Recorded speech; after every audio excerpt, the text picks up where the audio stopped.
Bueno, pues perdón, problemas técnicos, igual porque nosotras le hemos liado un poco para empezar. Buenas tardes, muchísimas gracias a todos por estar aquí, sobre todo muchísimas gracias al Ayuntamiento de Tacoronte, a la organización del festival, a José Zoilo por invitarnos. Es un placer. Nosotras queríamos darle un toque diferente a esto y no sé si sorprender les habrá sorprendido o si gustar les habrá gustado, pero yo creo que diferente sí ha sido. Digo una única cosa en serio, bueno, dos. La primera es verdad que no estoy loca, aunque lo pueda parecer. Bueno,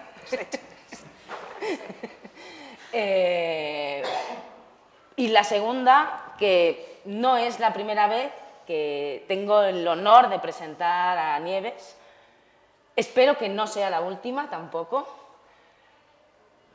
Y lo digo con el corazón en la mano porque Nieves no solamente es una grandísima escritora, sin duda, y poca gente me lo podrá refutar, de lo mejor que hay en el género histórico español, sino que además es aún más grandísima persona. Y toda esa alma que ella tiene, que le pone a todos los momentos de su vida y de su profesión, es enfermera pediátrica, eso dice mucho de ella, lo pone en sus novelas. Así voy yo vestida de enfermera, claro. Obviamente ella no va así en el hospital, va mucho más guapa, así como los doctores macizos de la serie con... pero ciertamente vamos vestidas como los personajes de su última novela, las dos amigas que son las protagonistas.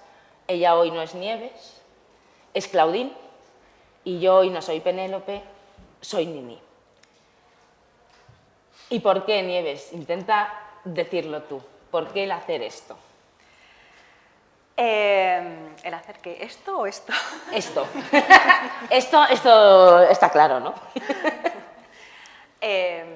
Bueno, yo terminé Las batallas silenciadas, mi primera novela, que es el mismo marco histórico de Las damas de la telaraña, que se me quedan tantas historias por contar después de buscar la documentación para ello.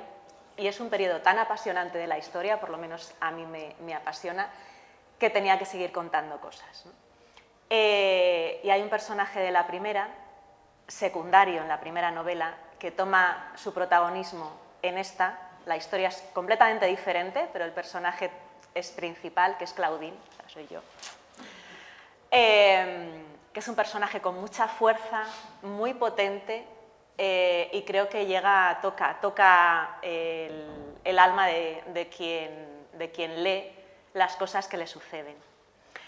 Entonces, esta es una historia de dos amigas que hacen un pacto con esa candidez infantil que todos tenemos y que todos hemos hecho alguna vez, ¿no? Con tu mejor amiga haces un pacto de amistad eterna, un pacto de sangre, que queda así muy dramático, ¿no? Y ellas poco saben que ese pacto de sangre realmente va a ser dramático, pero esa amistad va a ser la que les va a salvar la una a la otra con todas las cosas que suceden en esos años tan convulsos de primeros del siglo XX, con guerra mundial entre medias. Estamos hablando de una novela que sucede Primera Guerra Mundial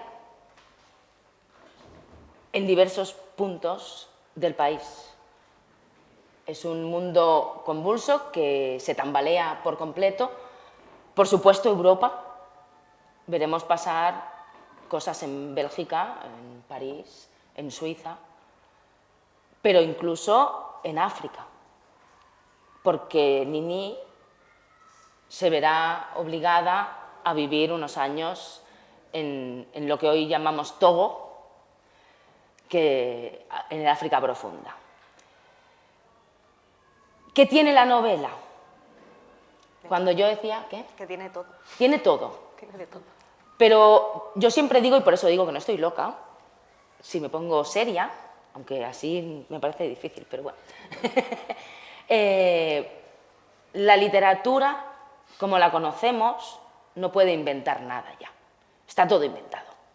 Tenemos literatura desde hace demasiados siglos como para que ahora venga alguien a descubrirnos algo realmente nuevo. Lo difícil es encontrar a alguien que haga buena literatura, buena de verdad. Una novela, nos centramos solo en la novela, no en otros géneros. La novela puede ser buena por varias razones. Una puede ser buena porque tenga una trama maravillosa, que te enganche, que esté bien trabada, que te lleve, que te encauce y que no puedes dejar de leer porque necesitas saber qué pasa. Otra razón puede ser porque el estilo literario sea magnífico y aunque no sucediera nada en la novela, solamente por cómo surge ese lenguaje, te puede llegar dentro. Y le reconoces el mérito que tiene la dificultad de llegar a eso. Y la tercera cosa, y la más difícil de todas, son los personajes. ¿Por qué? Porque de tantos siglos y tantos siglos y tantos siglos que lleva el ser humano habitando la Tierra, si en algo no hemos cambiado es en ser seres humanos. Todos los sentimientos, las pulsiones, son los mismos. Los podemos definir de forma diferente. A lo mejor un neandertal no pensaba que lo que sentía era celos cuando alguien se acercaba a su hembra, pero eran celos. Y como los celos es el amor, el odio, el fracaso, la ansiedad, la angustia, la tristeza.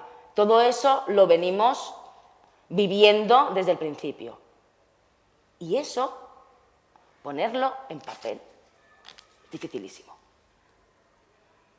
Los que aquí escriben lo saben. Y los que lo leéis también. Para que un personaje te llegue de verdad al corazón, tiene que ser realmente humano, tiene que tener alma. Cuando en una novela todos los personajes te llegan al corazón, tienes un genio. Y yo sé que aquí nos vamos a discutir, porque nos hemos vestido al revés. Yo soy pro Claudine y ella es pro Nini. Explícales a Nini tú mejor que yo. Bueno, en realidad las dos amigas son dos caras de la misma moneda y todos tenemos parte de Nini, todos tenemos parte de Claudine. Lo que pasa es que van llevadas un poco al extremo, pero son las dos caras de la misma moneda, además en un periodo en el que va a ser muy duro para las dos. Una criada de clase muy baja en las barriadas de París y otra de familia acomodada. Pero las dos van a sentir esa dureza de esos primeros años del siglo XX. Entonces, Nini es una chica bien, o sea, es una niña criada en una familia acomodada de los barrios lujosos de París, ese París de las candilejas, pero también de la oscuridad de los barrios más alejados del centro donde estaban las fábricas, ¿no? Pero Nini tuvo una infancia feliz. Luego se tuercen las cosas pues, por estos laberintos de la vida que de repente te da un varapalo y cambia tu situación completamente. Entonces se ve obligada a ir a África y a separarse de su mejor amiga, de Claudine. Que es puta. Se puede decir de muchas formas.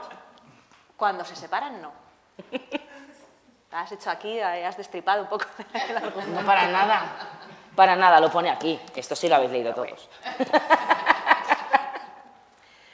Entonces Nini arrastra un secreto familiar que la va a llevar por unos caminos oscuros, tortuosos, y va a intentar crearse otra nueva vida y dejar atrás eso que arrastra, convirtiéndose, o sea, en el servicio a los demás, ¿no?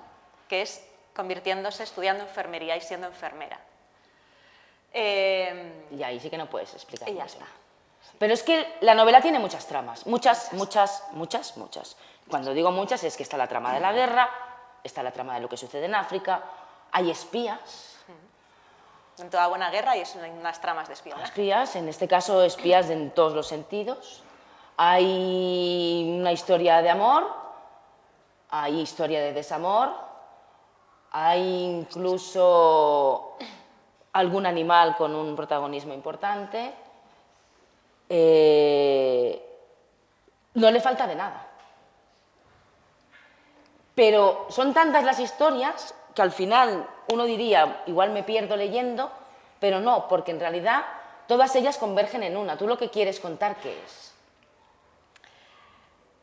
Yo creo que el alma de la novela es la lealtad y que por muy mal que vengan dadas y que todos los obstáculos que te da la vida, siempre hay alguien que te va a salvar. Y puede ser una guerra, el hambre, la muerte, la enfermedad, la locura, cualquier cosa, si tienes una mano que está tendida hacia ti, al final te va a salvar de un modo u otro. Ese es el alma de la novela. Dejando a un lado que es una novela histórica, que todo está documentado, que todo que ha sucedido así, las tramas de espionaje y demás, pero lo que es el alma, yo creo que lo resumiría en eso. Porque es una microhistoria, o microhistorias de la historia, para decirlo bien. Sí, a ver, yo lo que a mí me gusta es contar las historias de la gente pequeña, ¿no? O sea, Primera Guerra Mundial. Vale, a mí no me interesa cómo planificó el general Ludendorff o sea, la invasión que él quería hacia París, ¿no? Eso no me interesa. A mí lo que me interesa es saber qué vivió el soldado a pie de trinchera, qué vivió la prostituta que tenía que ganarse la vida en París, qué vivió la enfermera que estaba en el hospital de campaña recibiendo a los heridos y qué vivió la madre de familia que se queda viuda y tiene que sacar 3 niños adelante.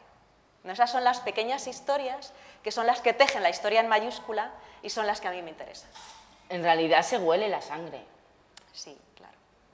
Y aún así la documentación, que parece que no se ve, porque no está explicando nada, no hay párrafos donde diga es año tal y está yo aquí y esto tal, pero la documentación está ahí porque hay cosas muy curiosas y que queda claro que eso, hombre, podías habértelo inventado, pero ya sería muy heavy. Por ejemplo, el médico, que a mí es un personaje que me gusta mucho. Estos experimentos médicos de principios de siglo, ¿eso es real? Eso es real. Y es real y es válido para la mentalidad de la gente de principios de siglo. Entonces, un médico en África, en el África profunda, que está intentando luchar contra fiebres de todo tipo, la enfermedad del sueño, que acaba de salir no hace mucho el suero para curar la meningitis. Entonces, ¿qué va a hacer? Probar, experimentar él con lo que puede para intentar curar esas enfermedades. Hoy en día, las prácticas que él hizo nos parecerían abominables, pero bajo su punto de vista estaba haciendo un bien mayor y sobre todo el bien mayor prevalece sobre el mal menor, ¿vale? Entonces, para ellos estaba bien hecho. No voy a contar... No, pero...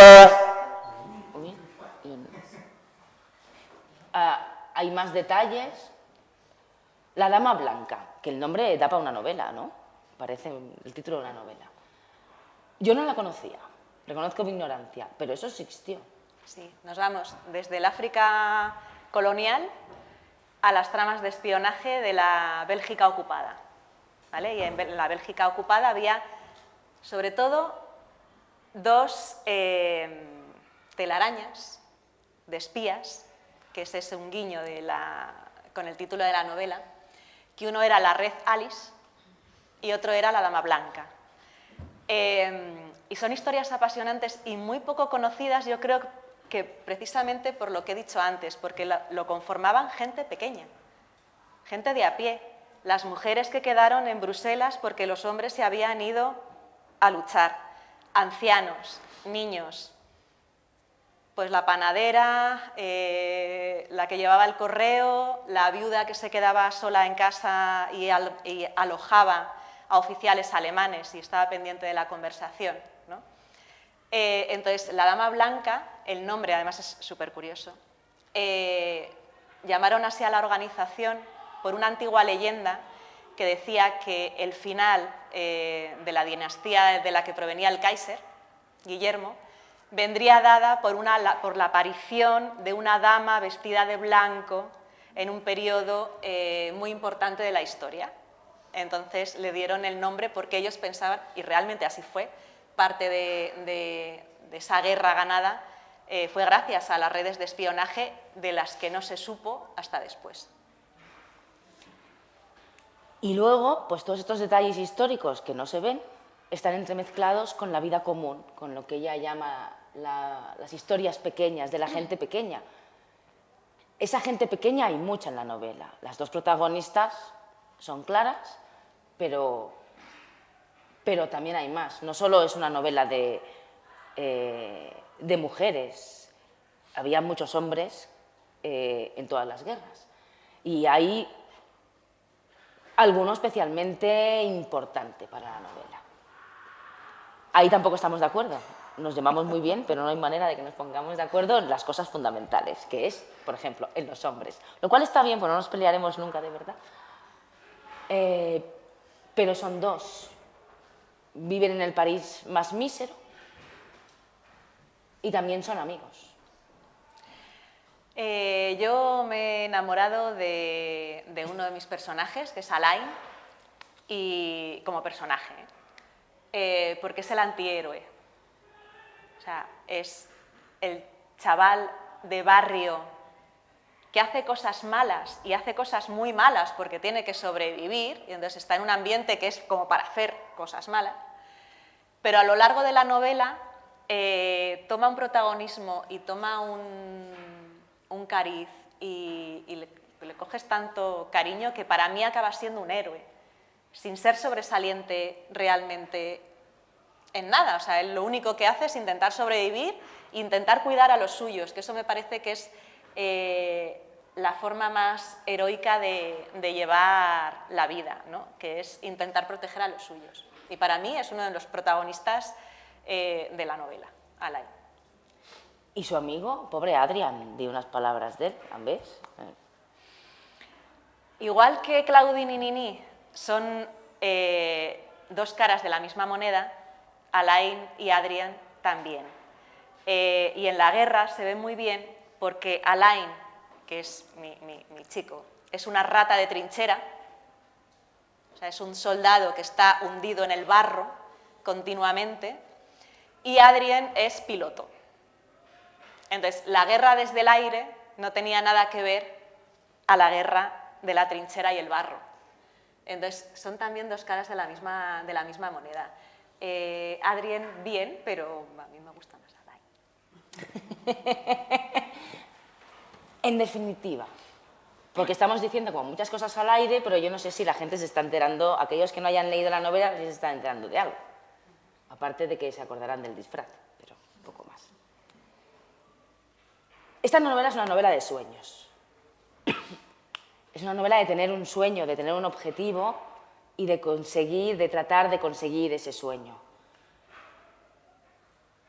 Los sueños se desvanecen con la edad. Con el tiempo nos damos cuenta de que la vida, por muy fácil que la tengamos, ahora no estamos viviendo algo nada similar, pese a que tengamos Ucrania, de lo que se vivió a principios del siglo XX con la Primera Guerra Mundial, donde todos y cada uno de los que hollaban suelo europeo tenían un problema real cada día, que era comer o no comer, matar o morir. Pero cualquier pequeña cosa nos puede hacer sufrir. Y todo eso que llevas dentro hace que tu sueño se desvanezca. Pero el sueño tiene que ir mucho más allá. Y frente a todo, pese a todo y contra todo, queda la esperanza. Cuando esa esperanza brilla un poquito y consigues aferrarte a ella, todo puede pasar. Como cuando lees una novela de Nieves. Por eso, los que no lo hayáis hecho, tenéis que leerla. Y como nos han dicho que esto tiene que ser más corto, ¿no? Porque yo estaba mirando el reloj. No, que las preguntas ahora o después. Vamos a hacer, si les parece, como la verdad que se han ajustado maravillosamente bien. Que yo iba a mirar. Si les parece, hacemos una rondita de preguntas cortas. Pensábamos hacerlo al final todos juntos, pero da tiempo. O sea que si alguien Como veáis. quiere que aproveche. Quería preguntarte qué es lo que te resultó de atractivo la Primera Guerra Mundial para que hayas desarrollado estas dos novelas en este periodo de la historia? Pues primero porque en literatura hay muy poquito sobre la Primera Guerra Mundial. La Segunda Guerra Mundial hay miles y miles de novelas, de la primera hay muy pocas y están enfocadas siempre desde el punto de vista del soldado, única y exclusivamente, ¿vale? Pero claro, una guerra tiene muchos puntos de vista y diferentes perspectivas, ¿no? Y yo además tenía, idea loca mía, una visión un poco romántica de ese periodo de la historia. Entonces, cuando empiezas a leer, a documentarte, a leer biografías, a leer sobre todo las cosas que escribieron las personas que estuvieron allí, que vivieron esa Primera Guerra Mundial, fue una guerra atroz. O sea, de romántico no tenía absolutamente nada. Entonces me parece que tenía muchas cosas que contar sobre ese periodo. Y sí que es verdad que cuanto más ahondas en la documentación, más me va gustando esa época, porque son cosas que además no suelen contarte. Entonces yo quiero, sobre todo esas cositas pequeñas que me parece que dan otra dimensión a la historia general, ¿no?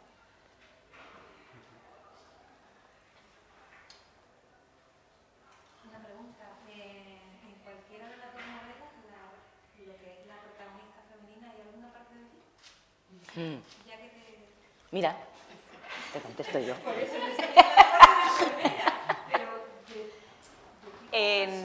En todas y en todos. O sea, menos los personajes históricos, que bueno, te ciñes más o menos a lo que lees de su personalidad o de sus actos y ya tienes un caminito que seguir, ¿no? El resto tienen parte de mí.